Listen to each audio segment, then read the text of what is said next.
dinitrate. The appropriate statistical analysis for this study would be D. D. Any different response in D? Any other response? All D. Okay. So why did you choose D? What led you to do that? Time to death. Simply because it talks about time to event, and the event I hate is when I do that. the event of outcome, and the event of outcome is death.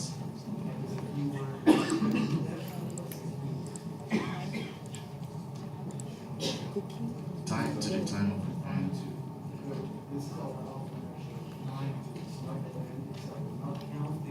We're not counting here how many have got, right? That's not what we're doing. Actually, our outcome is the time until someone reaches our results, not the number of people who are, right? A follow-up question. Does the outcome in survival analysis have to be life or death? And if not, give me a different example. Life to development of disease. Does the outcome, like the time we say the time to event, does this event in survival analysis have to be life or death?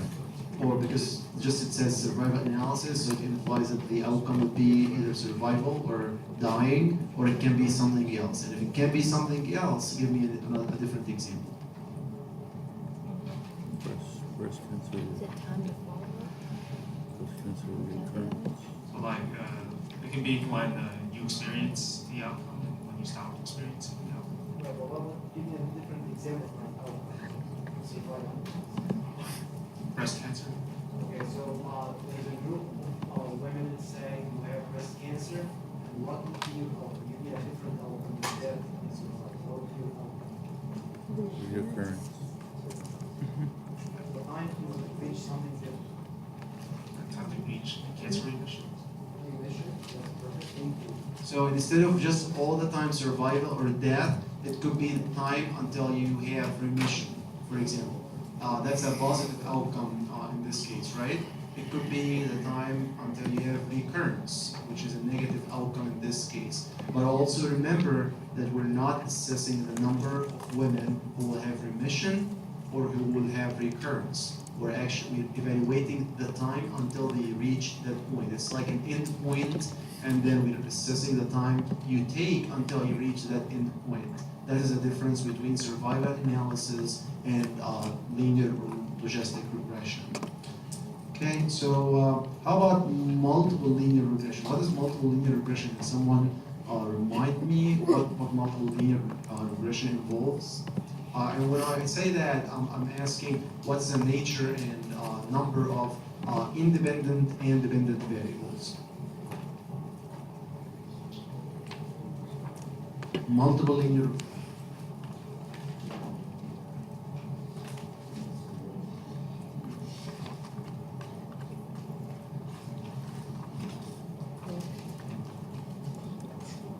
Let's start by the nature of the dependent variable. What is the nature of the dependent variable here? Dichotomous.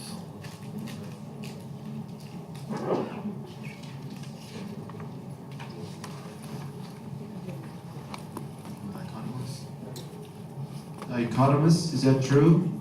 In linear regression, is the outcome dichotomous?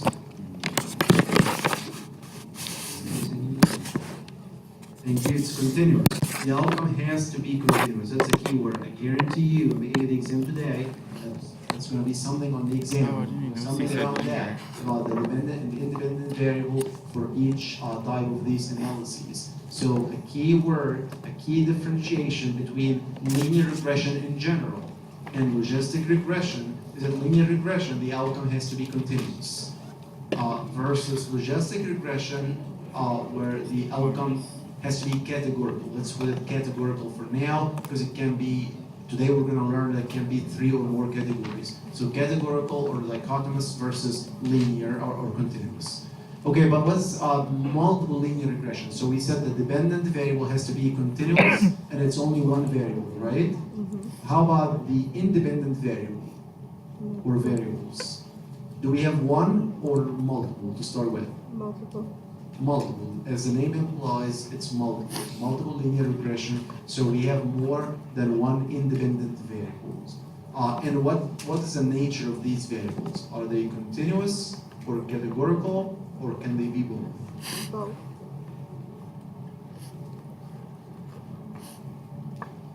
What is the nature of the independent variables in multiple linear regression? Are they independent? Categorical, there is only two options here, right? Only two options, or the third, it can be both, a combination. So what is it? Continuous, categorical, or both?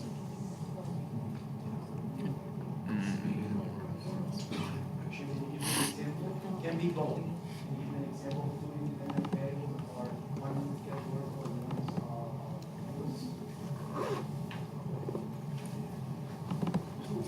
I'm helping you study now. So you can consider this as a review session for the exam.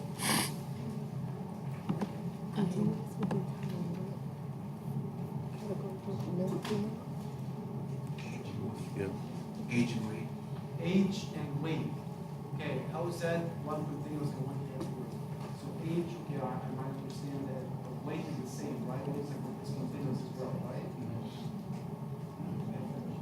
Both are continuous, right? Can you give me one that is categorical? Gender. Gender. Gender is a good one.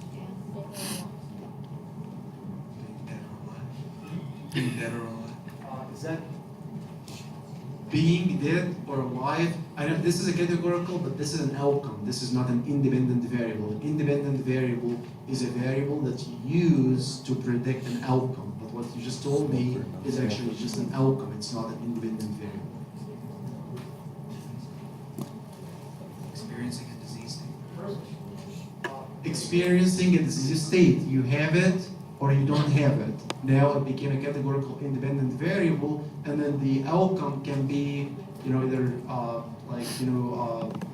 cure or no cure, or it can be another outcome, life or death, or it can be something else. The gist of it is that in multiple linear regression, the outcome is continuous. The independent variables, there are more than one, and they can be continuous or categorical. That's multiple linear regression. How about multiple logistic regression? What is the nature of the dependent variable and the number of categories and the independent as well? If you do not know the differences between these different types of analyses, you're going to miss 2 to 3 questions on the exam. What is, again, the next one on the list, multiple logistic regression? What is the nature and number of categories in the dependent variable, and the nature and number of variables for the independent variables? Take one at a time. Let's focus on the dependent. I just said, what's the nature of the dependent variable in logistic regression? Dichotomous. Categorical. yes? When I say the nature, you're all thinking continuous or categorical?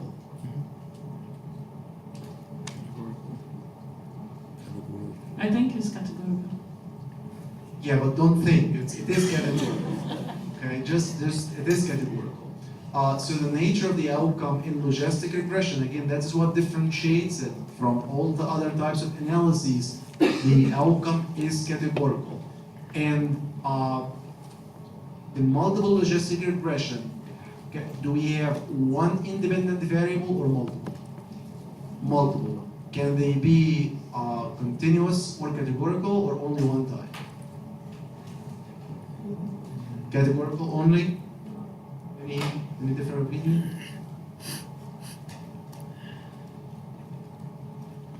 They can be both. So for linear regression, for logistic regression, you can have any type of independent variable. So they can be a combination of categorical and continuous predictors. The focus, again, the question that differentiates, or the thing that differentiates the two types of analysis is the outcome. Okay, so focus again on the outcome, but the independent variables can be either continuous or categorical. How about simple logistic regression? How is that different from multiple? You only have one independent variable. So when you hear the word simple, that it's linear and logistic, it means you have one independent variable. If you have multiple, it means you have more than one independent variable.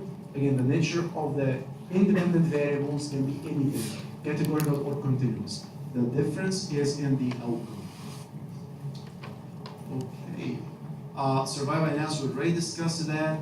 Now, when you calculate, when you do logistic regression, you usually get, and also survival, but survival is a little bit different, hazards ratio, you get odds ratio. We have discussed the odds ratio more than one time, and you should be able to interpret the value of it by now. When you get an odds ratio for a certain outcome of 0.65, what does this mean? Which one? Is it 65% increase in the odds, or 65% decrease, or 35 increase, or 35 decrease? D. 35 Okay. Anyone A? B? C?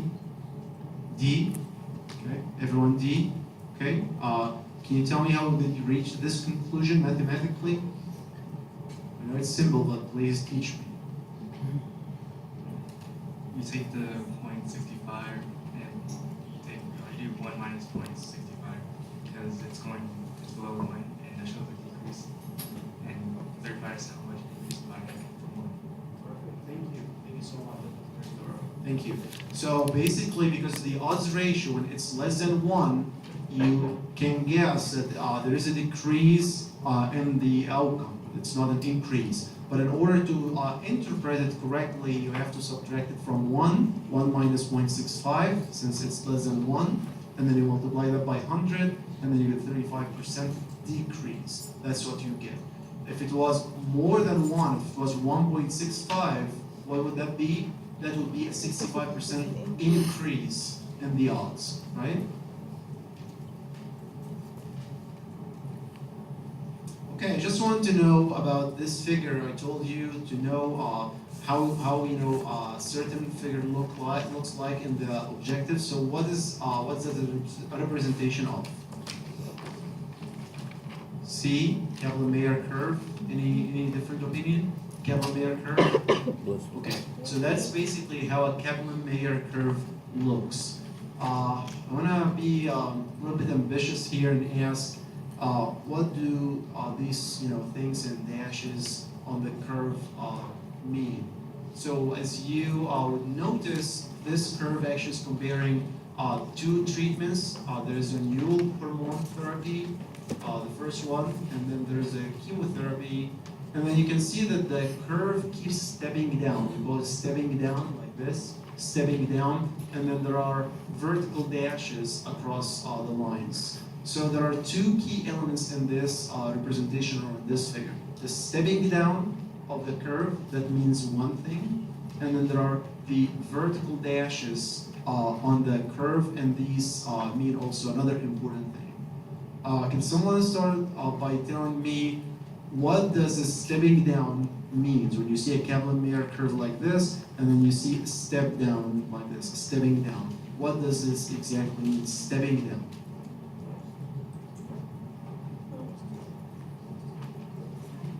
The stepping down curve indicates when one of the patients develop the outcome. Thank you. Thank you so much. So the stepping down means that one patient in the study has experienced the outcome already. Once this happens, the curve has to step down. And yes, the curve steps down for every single patient. Whenever a single patient experiences the outcomes, the curve steps down. How about the vertical dashes? What do they mean? The vertical dashes across the lines.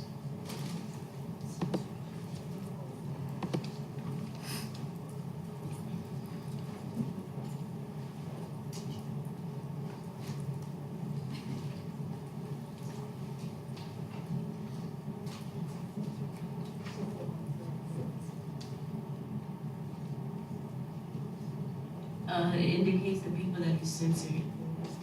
Perfect. And what does this mean exactly? It means that people were censored. But what does censored mean? That they either do not experience the event by the end of follow-up, they're lost to follow-up or drop out of the study. Any of these. Thank you. So the vertical dashes on the line, these are patients who were censored. And what does censored mean? It means that either a patient ended the study, like the study follow-up period is done. Let's say the study follow-up period was 5 years. And the 5 years are done and the patient did not die. If death was the outcome, then the patient was censored because he did not experience the outcome. We cannot calculate anything for him. Because what are we calculating again? The time to an event. If the patient did not experience the event, how can we calculate anything? There is nothing, nothing to calculate here. Or it could be patients who are lost to follow-up. We don't know where they are. They just disappeared. We don't know what happened to them. And it is a possibility that they actually died or something happened. You can try to verify the records, the death records, or try to find them and reach out to them. But if you cannot, then they are censored. Or people who just wanted to withdraw from the study. They did not die, they did not experience the event, but they just wanted to withdraw from the study. Any reason why you cannot verify that the outcome has happened, then the patient has to be censored. So that's the meaning of the vertical dashes compared to the stepping down. So if you notice, let's say by week 5, as the text indicates for the new hormonal therapy, by week 5, how many patients have experienced the event? By week 5. This is week 5.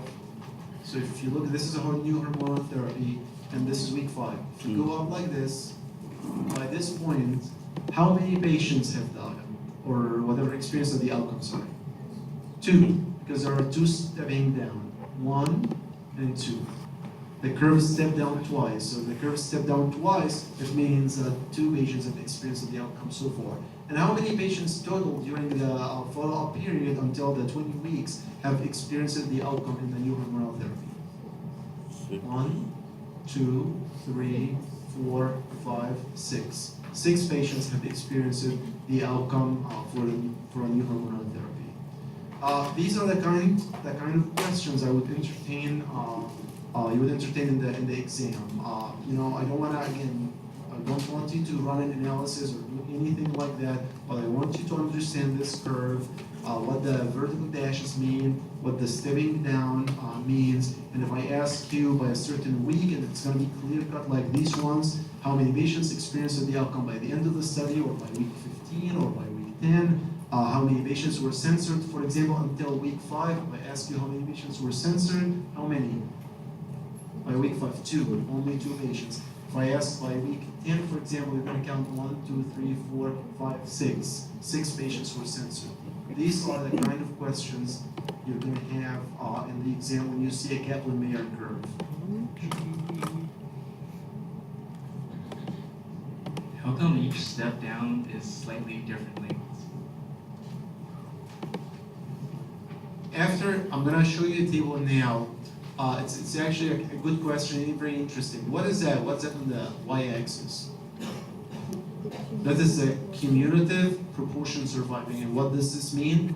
After each step down, they recalculate how many are left in the study and how many have experienced the outcome. They divide how many have experienced the outcome, and they divide them by how many are left in the study. And then remember, it's not just here that one person experiences the outcome, but there are 2 patients who were censored. So the number censored would differ at each stepping down. Right? So maybe sometimes 2 only were censored, 1 here was censored, 3 were censored. So each time these will have to be removed from the denominator. When you remove these who were censored from the denominator, then the calculation might be a little bit different. In each of these stepping downs, 1 patient experiences the outcome, so that's similar, but the denominator is not the same. Because there are people who were censored or patients who were censored, and that these would have to be subtracted from the denominator because they are not at risk anymore. Make sense? Good question.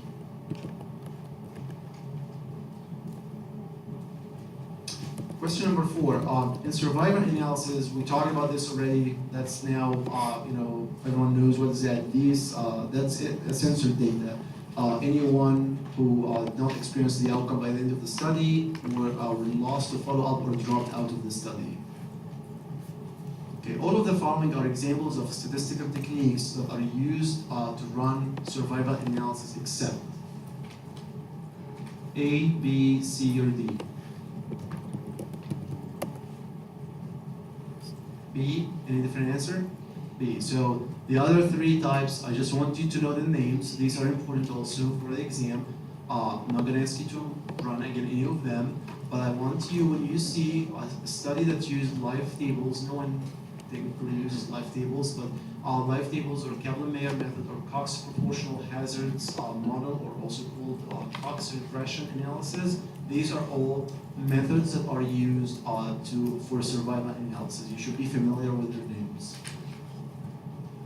Which one of the following statements is true about multiple logistic regression analysis?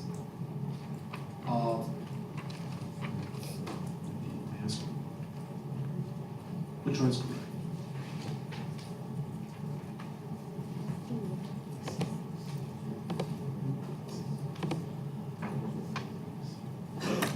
C. C was the answer.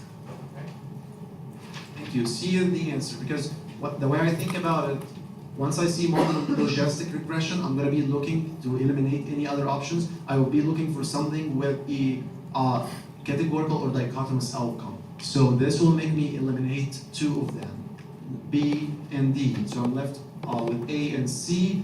Now, is it simple logistic regression? If it was simple, then it would be one independent variable, but since it is multiple, then it's multiple independent variables. And that's why it is the answer. That's the way I would think about it.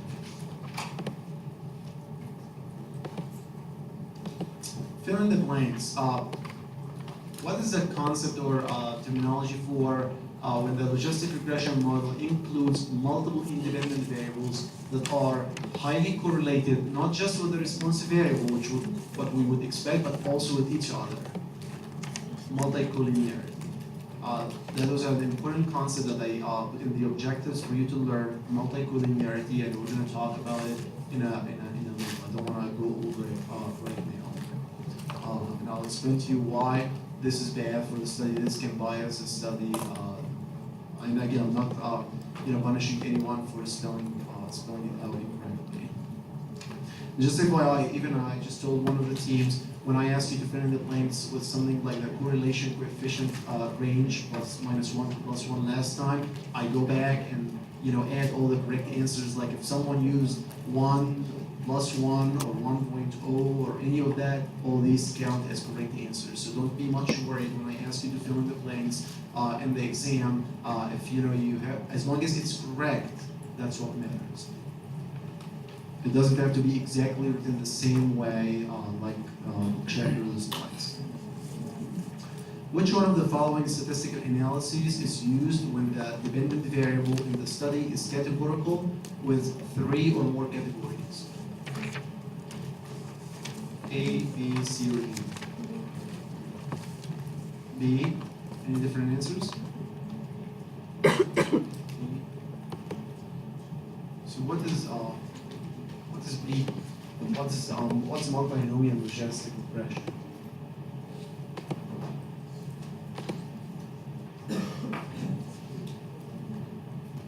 So that's whenever there's multiple categories for the independent variable, but Independent or dependent?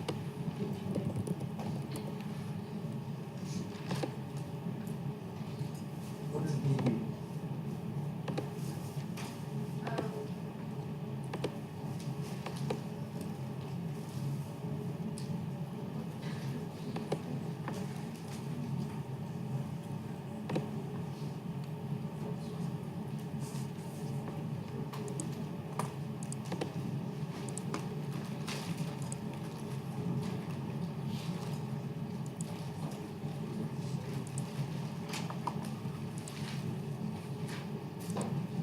Multinomial logistic regression is still a logistic regression, right? Mm-hmm. So you would expect that the outcome would still be categorical or continuous? Categorical, right? So we all agree on that. So what is different if it's still categorical? What is different between multinomial logistic regression and just simple or multiple logistic regression? what's different in the outcome if both outcomes are categorical? Right. Two categories only in just simple or multiple logistic regression, or we call it dichotomous or binary. But in multinomial logistic regression, the outcome can be 3 or more categories. There is a major difference. So again, I'm going to say it one more time. The difference between multinomial logistic regression and simple or multiple logistic regression is in the outcome. The outcome is not just dichotomous or binary. It has 3 or more categories. So it could be stage of a disease, like weak, moderate, or severe, just more than 2 categories, not life and death, or cure or no cure. It could be, partial cure, no cure, partial cure, for example. If it has more than 2 categories, then it's multinomial logistic regression. And we're not going to talk about it any further. That's all that you need to know when you see it. Okay, so with that, let's take a break until let's say 10:05, and then we reconvene, go over the slides.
Did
you go in the lab and did you see one? Did y'all see, did he recognize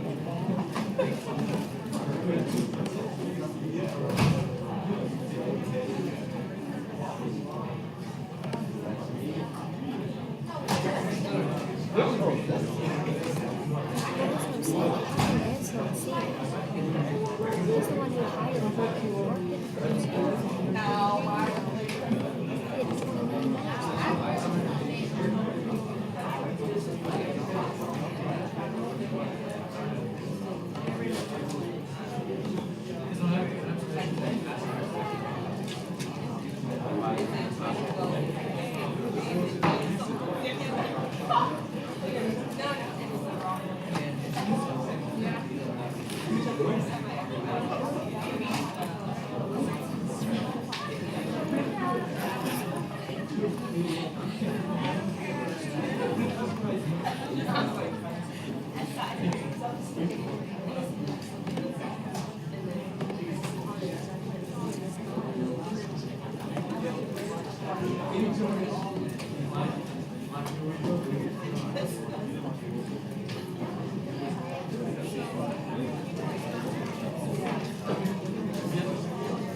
I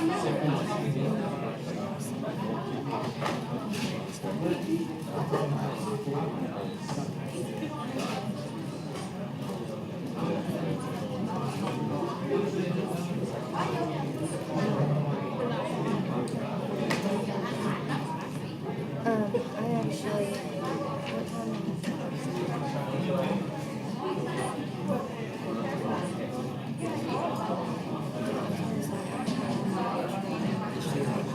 Yeah, and no, yeah. Yeah, so that's why I'm like, I need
Okay, while everyone is coming back, I just want to clarify something. When I mentioned that this is the last of the biostatistics series, I meant it for good, like for the whole program. So you should be proud of yourself that you have made it so far, and you have achieved what you wanted and really accepted all the challenges. But that was the end of biostats for real, for good. So you're done. I might offer next year an elective class that is more of advanced clinical research skills, using the skills we have learned about study design and biostatistics in a very applied, hands-on format. It's going to be all the time journal clubs, presentations and projects and things like that. It's not going to be didactic or theory or not about exams as much. It's going to be more focused on hands-on experience, but that's something for next year. But yes, we're done again, except for that one last class in IB6 that's titled or categorized as biostats, but it's mostly a mix of biostats with research. So anyway, now let's put that aside. Let me walk you through this little case to see the value of logistic regression, to see why we're using it, why we're making a big deal of it. So imagine we want to establish a relationship in a study between age and coronary heart disease or CHD. So we have 58 subjects selected from a hospital population and just a screen for evidence of CHD. As you have been working on data for quite a while now, you will get something like that. This is patient number 1, 2, 3, 4, 5 until 15. And then, that's their age as a continuous variable, right? And then CHD 0 or 1, 0 means they do not have CHD, or 1, they have CHD, right? So that's basically it. So this is proposed to you, and you're being asked to analyze this data and what appropriate statistical technique would you use. You start by doing some descriptive statistics. That is the basic thing you need to do. Describe the data. The mean age for these patients is 45 years, and you say the range is from 20 to 64. And then you just calculate the percentage of people who had CHD, which is 43%, and that's all good. But again, that's all we call it descriptive. It doesn't establish any relationship between variables so far. So we have options for analyzing this data. We either analyze the data using age as a continuous measure, right? It is already a continuous measure, so we use it this way. Or we categorize age into groups, either two groups, like we choose any arbitrary cutoff. We say, okay, the range of the ages again are from 20 to 64, so maybe we choose a cutoff, let's say 40 or 45, and we say above 40 and less than 40, and this way it is categorical. Or we can even do multiple categorical groups for age, right? These are the only options that we have. But the outcome would still be either CHD or no CHD. These are all the options we basically have. So let's say all that, explaining that because I want you to see why we're going to have to use logistic regression and that we cannot use linear regression. Again, the outcome is y equal 1, there's CHD, y 0, sorry, there is no CHD. Now, let's establish the data on the x-axis and y-axis. On x-axis, it's age in years, as you can see. We're going to use it as a continuous variable, as is. And then on y, remember this is CHD, yes or no. So you would expect that any data point would be either on the 0 point, which means no CHD, or at the 1 level, which is there is CHD. You cannot have 0.4 CHD, right? You cannot have 0.5 CHD. Someone with 0.5 CHD, I don't know what this means. It's either they have it or they do not have it. And remember from last time, I told you to first start looking at the data, right? And see if you can establish a straight line, if it would make sense or if it would look good to you. In this case, I don't see a data that establishes a straight line. But remember what I told you, that the software will always do what?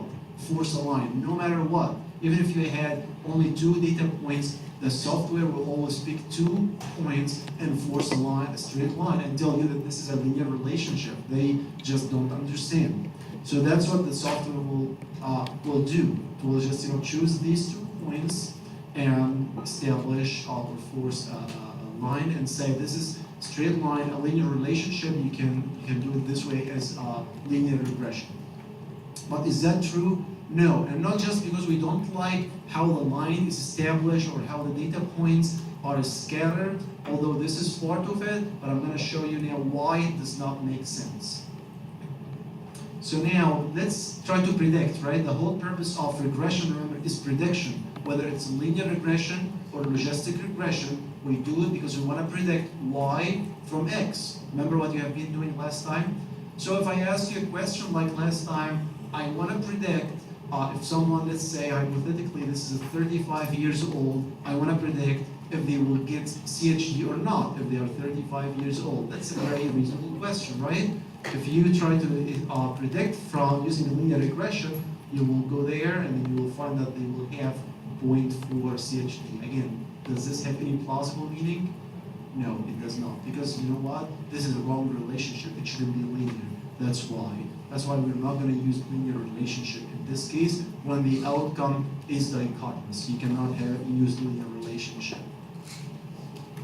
So another way to do this is to actually categorize the age groups. Make them categories 20 to 29, 30 to 34, and so on, and then see how many patients in each category had CHD or did not have CHD, calculate the proportion, and just compare the proportions.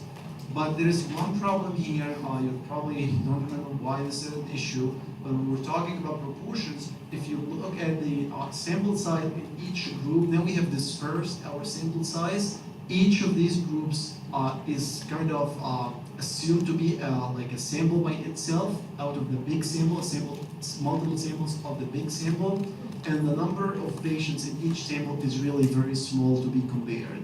Again, if you use software to run the analysis, it will run it, but the results will not be correct or valid because this is a very small sample size in each group. At least each category should have 30. Remember the 30, the number 30, and that's not true here. So that's why we're not going to categorize age like that. The perfect relationship would be to use age as a continuous variable and CHD as a dichotomous outcome and use logistic regression, which what makes sense. So again, logistic regression would allow establishing a curve or equation relating the outcome, CHD or no CHD, to age, and we can do that without dividing up the predictor age into intervals or changing anything. It's a method to analyze data when the dependent or outcome variable is binary or dichotomous, and mainly here I'm talking about simple or multiple logistic regression. And there's one or more predictor variables which can be either continuous or categorical again. The independent variable doesn't matter. It can be either continuous or categorical. And if we compare linear to logistic, we have already discussed that today. Again, linear regression, the outcome variable, remember, continuous. I will really be happy to see you losing grade if you don't know that in linear regression, the outcome is continuous, and in logistic regression, the outcome is categorical. You cannot miss that. You cannot.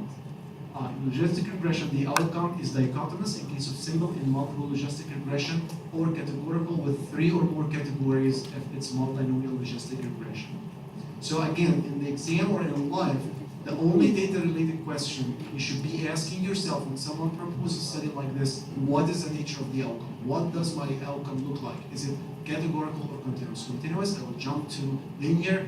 The categorical or dichotomous, I will jump to logistic, and then figure if it's simple or multiple or multinomial. Okay, and again, the predictors in either case can be continuous or categorical. The predictors are the independent variables, of course. Okay, so let's look at the logistic regression model to just see the equation like we did in the linear regression. See how does it work, what does it mean when we see a slope for the logistic regression, why do we get an odds ratio out as a result of logistic regression analysis and all of that.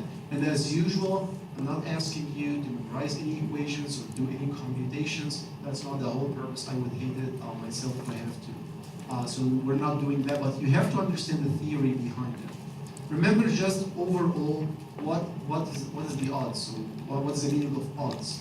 Odds is basically the probability of the event in one group to the probability of not having the event, right? That's the odds. The probability of having the event divided by 1 minus p, which is the probability of not having it, or sometimes we call it q. That's basically the odds.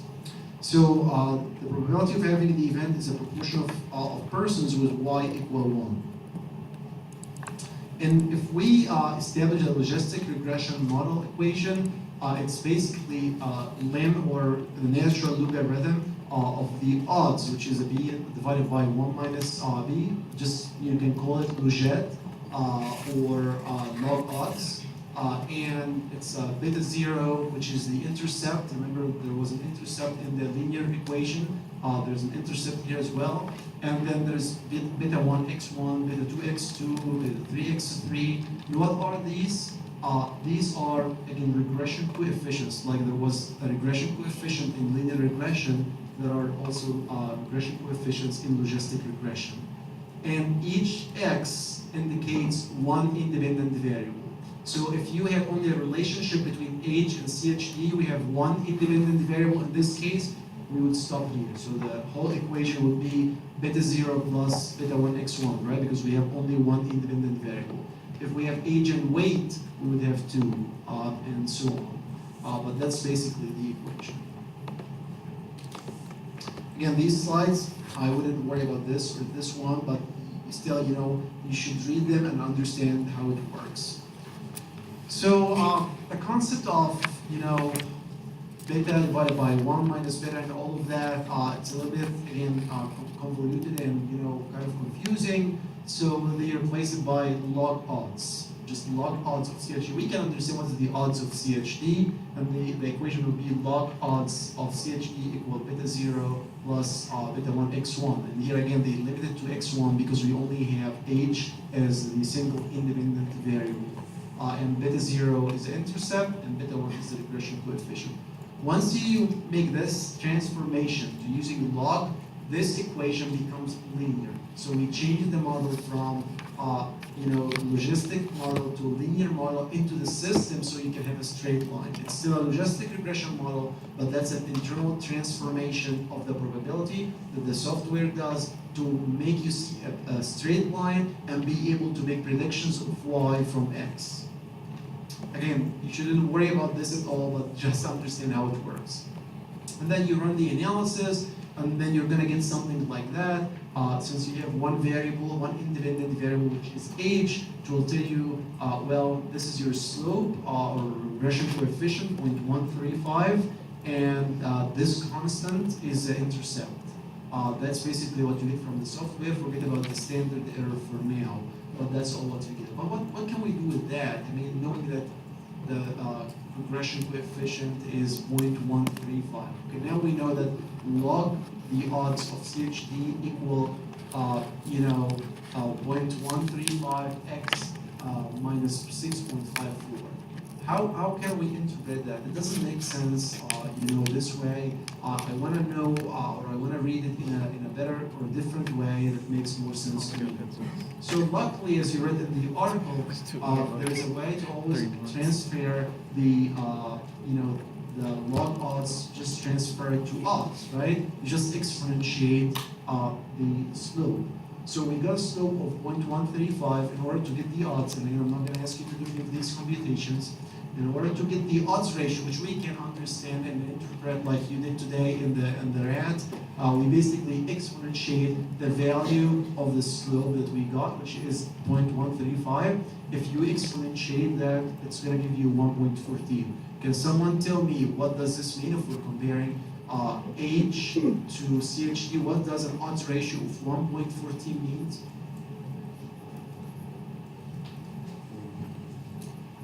Is it first an increase or a decrease in the odds? Increase. How much increase? 40%. Basically, that's it. So there is a 40% increase with each unit increase in age, which is 1 year, right? There is a 14% increase in the odds of experiencing CHD, right?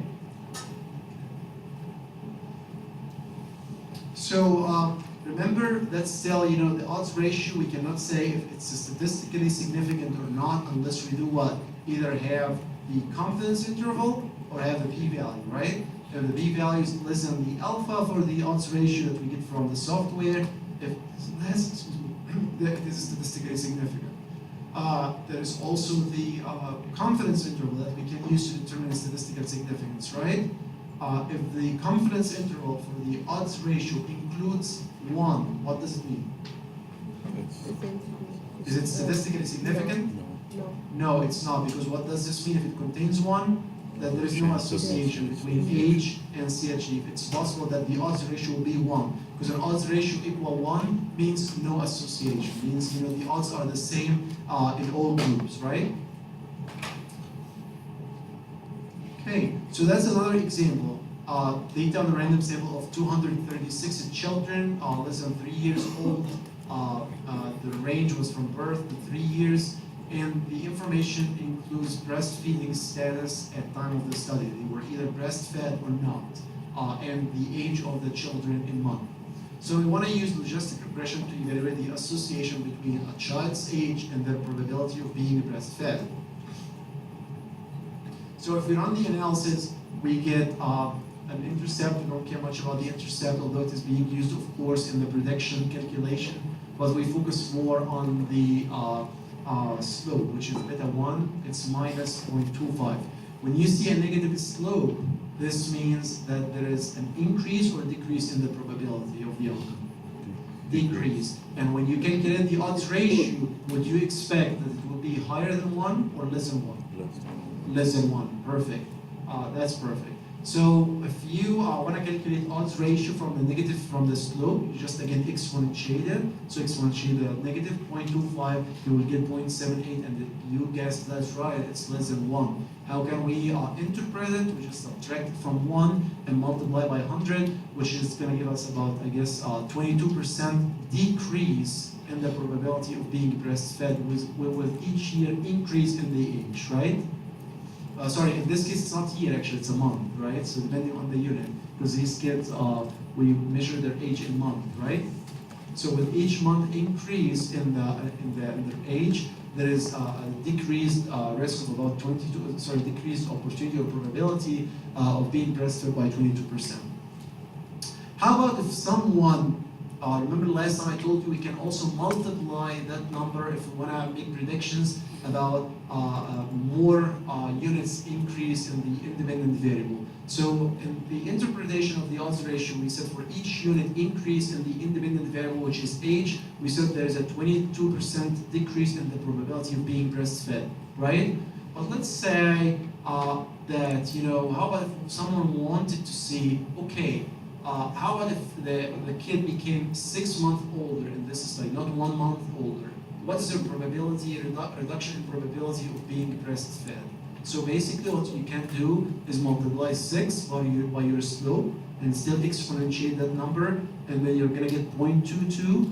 If you change that to an odds ratio, it will be 78% reduction in the probability of being breastfed. Do you understand that? Is it confusing or okay? Okay. That's why we use all these actually analyses for predictions. If someone want to know their chances, their kid's chances, if they were 10 months older, you multiply, about being breastfed in this study. Based on this study, then you're going to multiply the slope by 10. You calculate and then you calculate the slope and the odds ratio, and then you transfer the odds ratio. 10 multiplied by 0.25, negative 0.25, and then you can establish the odds ratio as well. For hypothesis testing, this is not something new to you. The null hypothesis in logistic regression, which means that there is no association, basically means that the odds ratio is equal 1. If the odds ratio wasn't equal or was different from 1, it means that there is an association, either an increase or decrease, as long as it's not equal 1. That's what it means. And again, how you assess the statistical significance for the odds ratio? By using the p-value. If it's an alpha, then it's significant. If it's more than the alpha, then it is not significant. Or you can use the confidence interval, which again should not contain 1 if it is statistically significant. Okay, not going to talk much about multiple logistic regression, but I wanted to remind you that multiple logistic regression contains more than one independent variable. So in the previous case, we use only age, but it could be something else with age. If we're trying to establish the relationship between age and smoking with CHD. In this case, the equation will have another element, as I told you. Instead of just B1, X1, there will be B2, X2, X1 will be age, X2 will be smoking. And there are 2 ways to do that, just for your information and curiosity. You don't have to understand this for now. Again, this is advanced. There are 2 ways to do that. Either use both as independent variables and see how they interact together, like age plus smoking, and their effect on having CHD or not. And then there are researchers who want to actually see what is the effect. They know that both factors actually influence the probability of having CHD, but they want to isolate the effect. So what do? They just use age as the independent variable or predictor, while what they call adjusting for smoking, because they don't want the smoking status of the patients to affect the results. So they do what's called control for or adjust for smoking. What does this mean exactly? Meaning not using it or not using it to influence the relationship between age and CHD, and the software again does that. Or you can do the opposite actually. You can say, I want to see the relationship between smoking and CHD while adjusting for age. So please eliminate age from the equation. Just put it aside, adjust for it. So when you adjust for a variable or control for a variable, the statisticians call it a covariate. And you have seen that in the reading maybe. It's called a covariate if you adjust for it. I'm not going to ask you about this in the exam. This is just for your information that there are 2 ways to handle this depending on the goal of your study. Are you trying to see the combination together, the interaction between the combination and how they work together to result in increased or decreased risk of CHD? Or are you trying to see the effect of one of them while adjusting for the other as a covariate? I would just want you to learn that concept for yourself. Okay, so before you run logistic regression analysis, there are some assumptions. Like when we say there is, before you start running any statistical analysis in general, the sample size has to be big enough or large enough and has to be normally distributed, or you have to do other measures. There are assumptions for using logistic regression. There are many assumptions, actually, like 10 of them, but these are the major ones that I want you to know. The first assumption is that the outcome has to be discrete or categorical, and we all know that, right? You have to make sure that the outcome is categorical. And then the categories have to be mutually exclusive. What does this mean, that the categories have to be mutually exclusive for the outcome?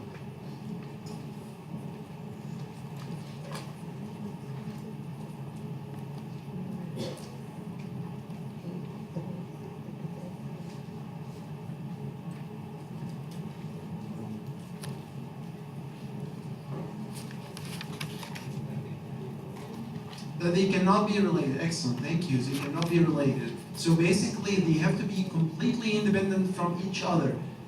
It means that if one of them occurs, the other cannot occur at the same time. That's the meaning of mutually exclusive. Can someone be alive and dead at the same time? No, they cannot. Can someone have, can we say that someone with breast cancer, for example, have been, has been cured, but also not cured? No. Or cured and partially cured? No. If there is any interference or contamination between the categories, you cannot run logistic regression. They have to be completely mutually exclusive. They cannot have it at the same time. And then the sample size should be large enough. And again, I'm not going to ask you to memorize the numbers, like how large should it be. But just for your information, is in the reading, for each independent factor or predictor you add to multiple logistic regression, like sometimes we use age only, right? One, sometimes we use 2, age and smoking. For each independent variable that you add to the study, you should have 50 subjects in the study. So if you have 1, 50 would be probably enough. If you have 10, you should have 500. If you have 2, you should have 100, right? Otherwise, the results wouldn't be valid. Some people suggest different numbers, slightly different numbers, but that's not of your concern. And then the no outliers do exist. You cannot have outliers. And the third or the fourth assumption, which is really, really important to me, and I want you to focus on it, is the concept of multicollinearity. We should have absence of multicollinearity. Some people call it collinearity without multi. So what is the concept of multicollinearity? Basically, let's talk again about age and smoking. Unlucky. Okay, I'm gonna try to just explain it like this. So age and smoking. If age, our goal is to see if age and smoking, either both combined or independently, have a relationship or a good correlation with the outcome of interest, which is CHD, right? So let's just use simple numbers, and it's actually mathematically naive to use these numbers like this, but I'm going to do it just to make it simple for you. Let's say that the changes in the outcome, which is CHD, are 100%. Okay. And we can say that age is responsible for 60% of these changes in CHD or having CHD. Then you would assume if only age and smoking are the vectors that play a role in having CHD, then smoking would involve 40% of the relationship of the changes that happen in CHD, 60% and 40%. But what if age and smoking are also highly correlated together, the predictor variables? Meaning that increasing age, for example, like as we studied people, we found that increasing age causes also increased smoking. Let's just assume that. So if we use both factors and they are also correlated together, we're adding what's called redundancy to the relationship. It's basically as if you have applied age and smoking, and then you have applied one of them again because they are also correlated together. I mean, if you do a study between age and smoking by itself, you will find that age increases smoking. And then you have also studied the effect of age and smoking on having CHD, then there will be redundancy in the factors that actually impact having CHD. I know it's really confusing and it's not easy to understand, but basically, instead of using only 2 factors here, 2 predictors, you kind of use 3 predictors. One that's hidden because both factors can lead to each other, or age can lead to smoking, and then you have also used age and smoking to see their impact on CHD, so it's as if you have used 3 factors. Any questions about that, or any clarification, or anyone who can come with a better example than mine?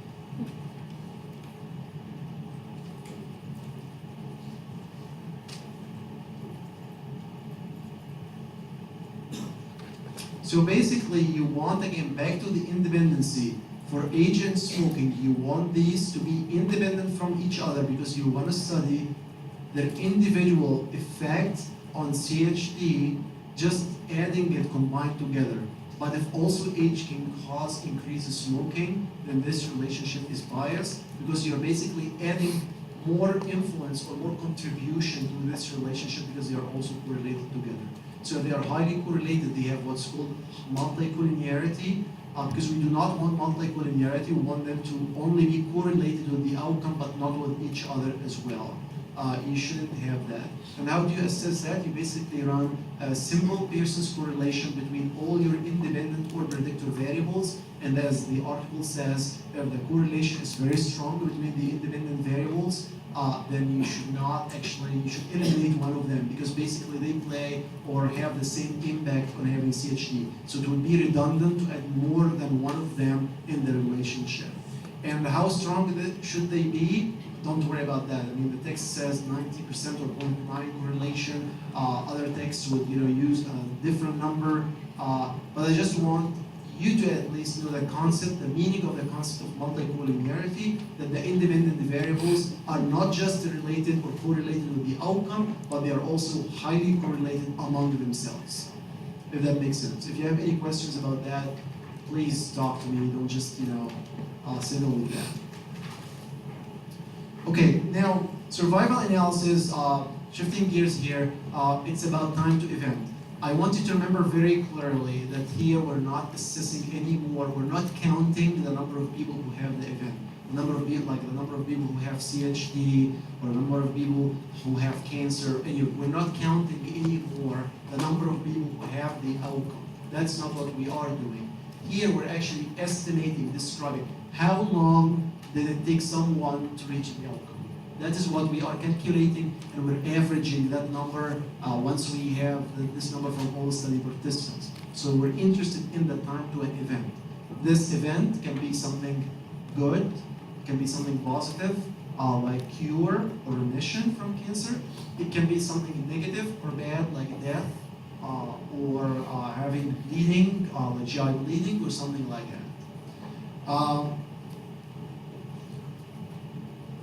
So the events in survival analysis are typically dichotomous, but the actual coming in is a time to event. So as we said, the outcome would be having the outcome or not having the outcome, but we're not counting it. A key advantage for survival analysis that you do not see in other types of analyses is that you account for what's called censored data. It seems like you guys figured that out. Censored data is when someone drops out of the study, lost to follow-up. These are censored patients, and we want to know when they were exactly censored and when they exactly experienced the outcome. Because sometimes it's honestly confusing if you know the number of people who, for example, had remission from breast cancer using a certain treatment, but you don't know how long did it take them to actually get remission, right?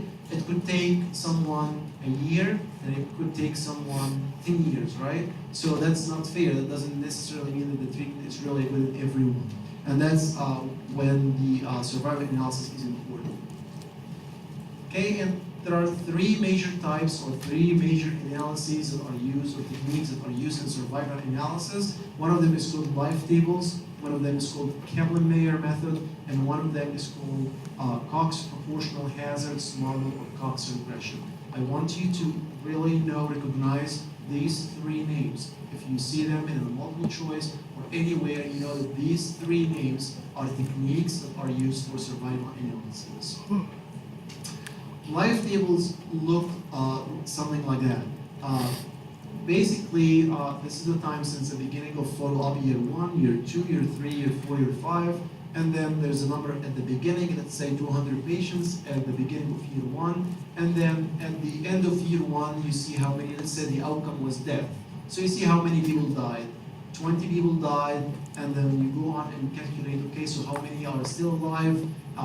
If you know, being alive is your outcome, and you can calculate depending on what is your outcome, death or survival, you can calculate a proportion at the end of each year. But remember, when you move on to the next year, you're going to, depending on your outcome, you have to deduct or subtract this number of people who died from the number at the beginning, right? So if death was the outcome, in the next year, we're going to start at 180, not at 200, and so on.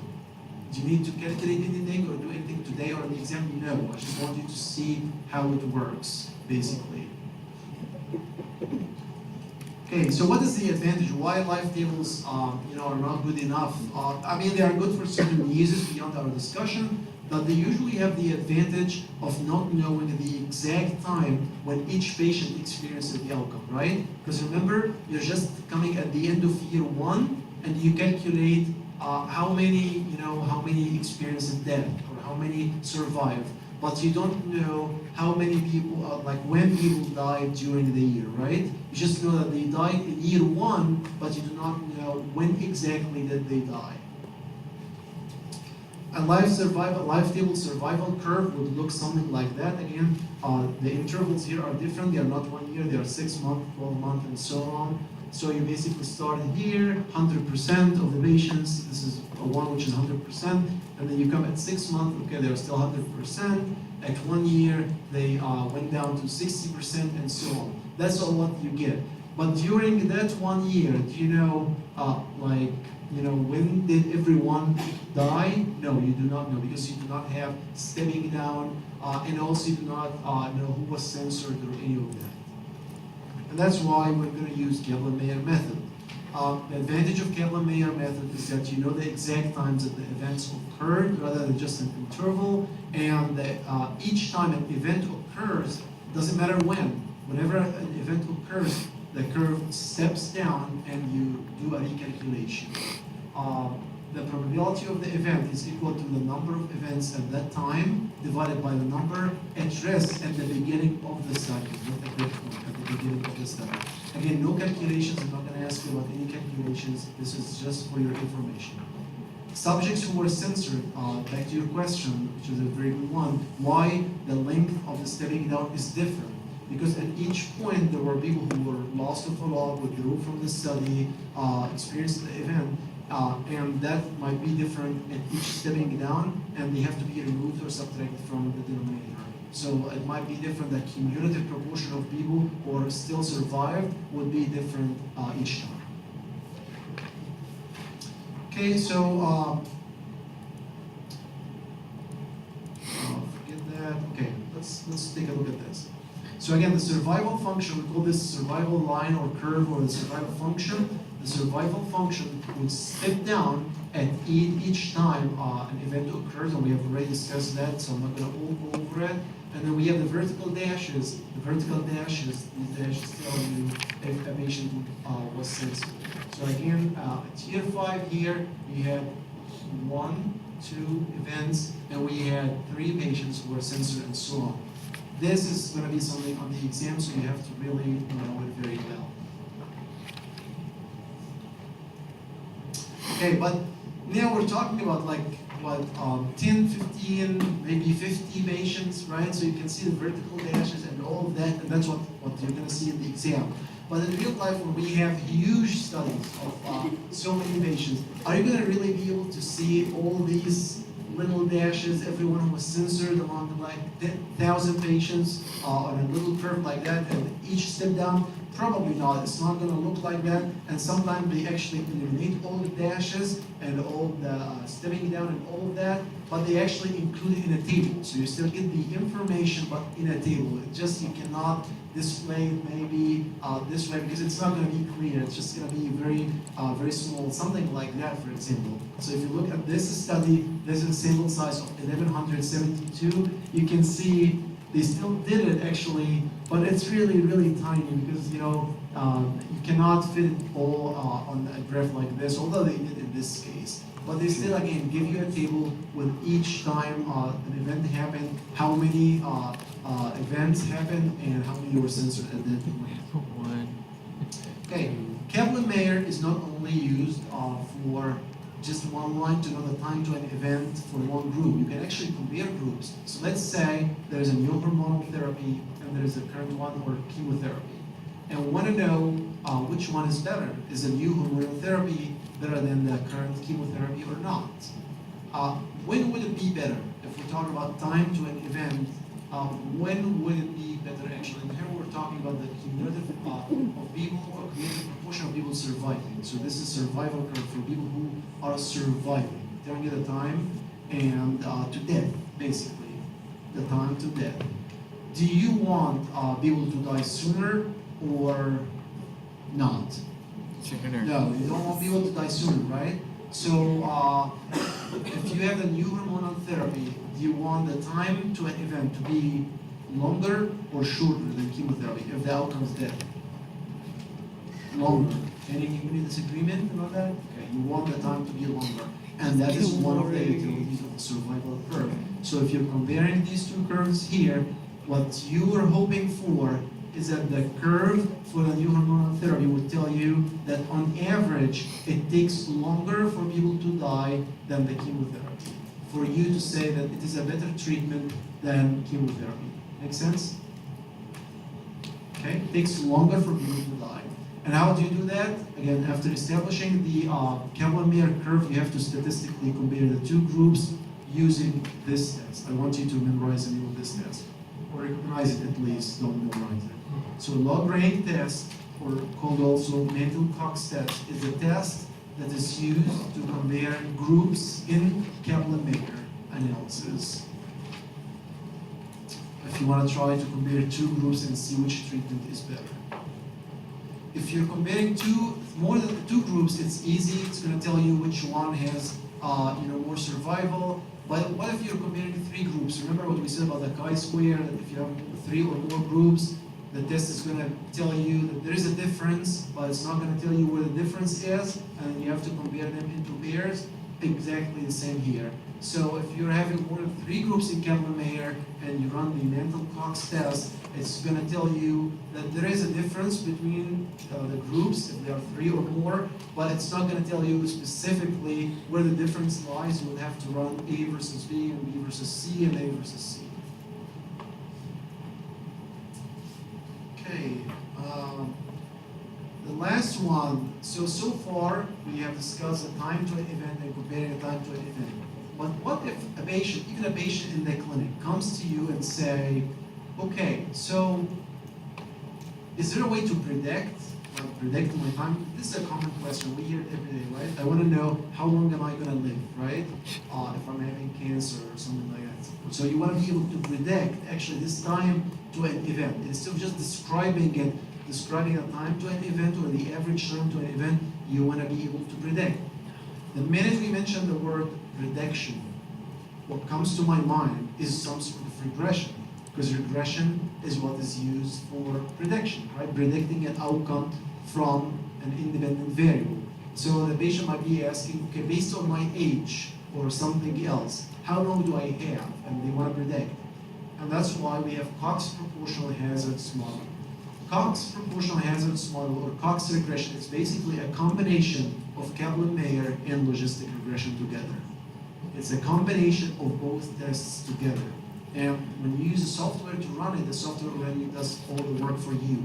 It basically tells you how long does it take on average for someone to die based on certain factor, like age or some other factor.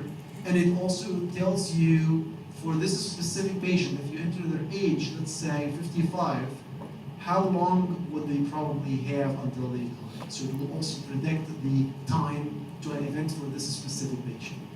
That is the additional thing or the additional advantage we're getting from Cox regression over Kaplan-Meier. Is that clear? Now it's a lot of information, but just roll with it. Once you read it again from the slides, you're gonna digest it. It's gonna be okay.